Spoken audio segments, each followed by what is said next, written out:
pour commémorer les victimes du génocide du Khojaly.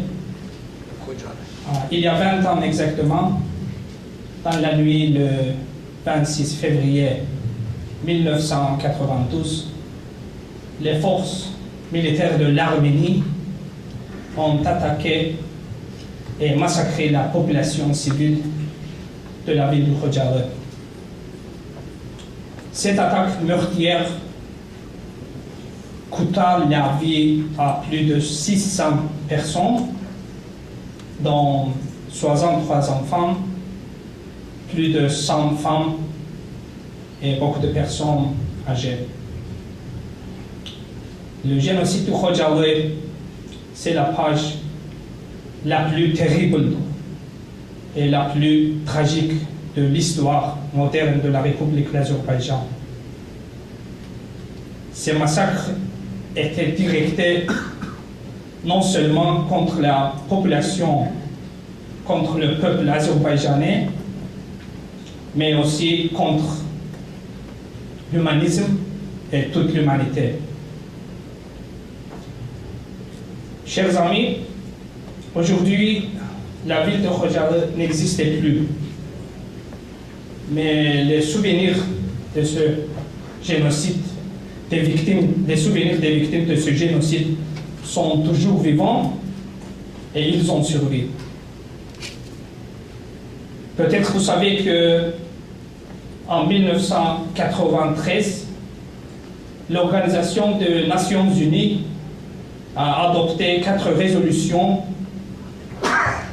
en demandant les forces militaires de l'Arménie de se libérer et de se retirer des territoires azerbaïdjanais qu'ils avaient occupés. Mais malheureusement, la République de l'Arménie continue à ignorer ces résolutions. Malheureusement, nous n'avons pas conflit résolu jusqu'à aujourd'hui. Aussi, il y a beaucoup d'organisations non gouvernementales dans le monde et avons condamné le massacre de Khojaly. Par exemple, l'une de ces organisations très connues, Human Rights Watch, a mentionné que le massacre de Khojaly était la plus grave massacre pendant le conflit entre l'Arménie et l'Azerbaïdjan. Dear friends, ladies and gentlemen, today we are gathered here to commemorate the 20th anniversary of the genocide of Khojaly. 20 years ago, over the night on 26th of February, Armenian military forces attacked and massacred the civil population of the city of Khojaly. This massacre, one of the black pages of the Azerbaijan history, because this attack was resulted in more than 600 deaths, including many children, women, and elderly persons. And in 1993, the United Nations Security Council adopted 4 resolutions and demanding Armenian forces to withdraw from the occupied territories of Azerbaijan. But unfortunately, those resolutions have still unfulfilled, and the Republic of Armenia still continues to ignore those resolutions, and it's obvious fact that Armenians do not comply with the international law. Today, the purpose of this conference that we organize here in McGil is to draw your attention to the issues pertaining to the Armenian-Azerbaijani conflict. We have invited 3 Canadian speakers from different universities, and they are going to talk about the political, legal, and other aspects of the Armenian-Azerbaijani conflict. Maintenant, je voudrais inviter Monsieur l'ambassadeur pour les mots de bienvenue. S'il vous plaît, Monsieur l'ambassadeur. My French is not good, so I have to speak in English. Again, I'm not going to repeat what previous speaker, my colleague, told about the occasion of this conference, but For us, it's rather important. We gathered here not to remember the past, but to reflect about the current situation and to work for the better future, for the resolution of the conflict. And the embassy, from the day one when we opened in 2004, we worked in Canada to raise awareness about the situation between Armenia and Azerbaijan, but we have not limited ourselves to discussion on this issue. We engaged in a number of scholarly conferences with Carleton University, Ottawa U, and our university, Toronto University, University of Toronto, etc. For us, it's important to have open-minded discussion about different problems, different issues in the region, in Azerbaijan in particularly, because we believe that the importance of academic freedom, importance of the freedom of expression.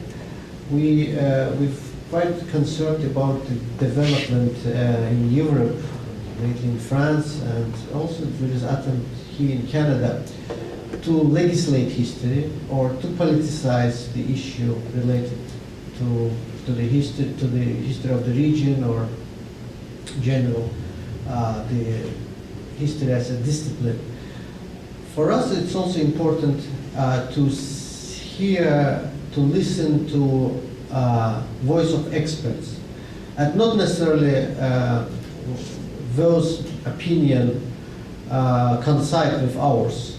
But that's, I think, important for academic critical thinking, and also for our own sake in Azerbaijan, to look at the mirror, to look at ourselves, and trying to find the ways for, let's say, development of Azerbaijan economy or the political institutions. But today, we focused on the way of resolution of the conflict between Armenia and Azerbaijan. That's why we have invited three distinguished speakers who have expertise in the region.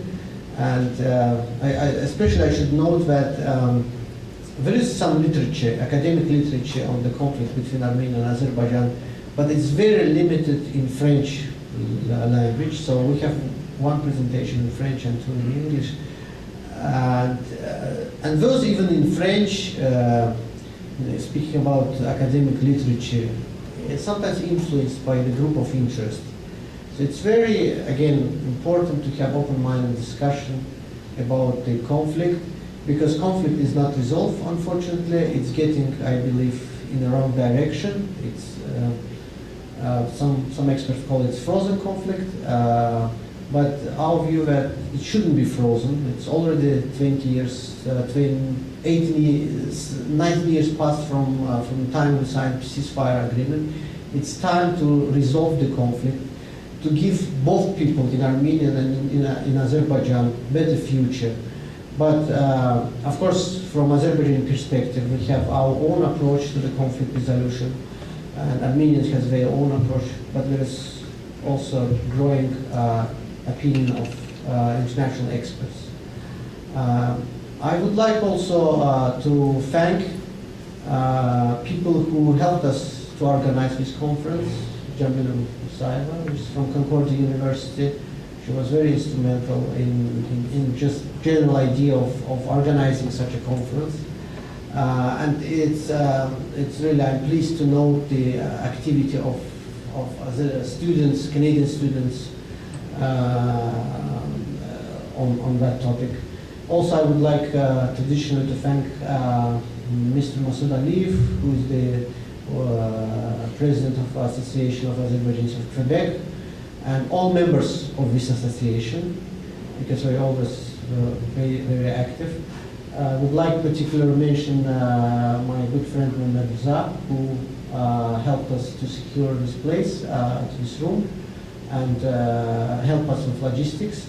Of course, at the top, again, I would like to thank three speakers who traveled to Montreal from different places, Ottawa, Kingston, and even from Sudbury, to make presentation, and we're looking forward to listen to them. Thank you very much.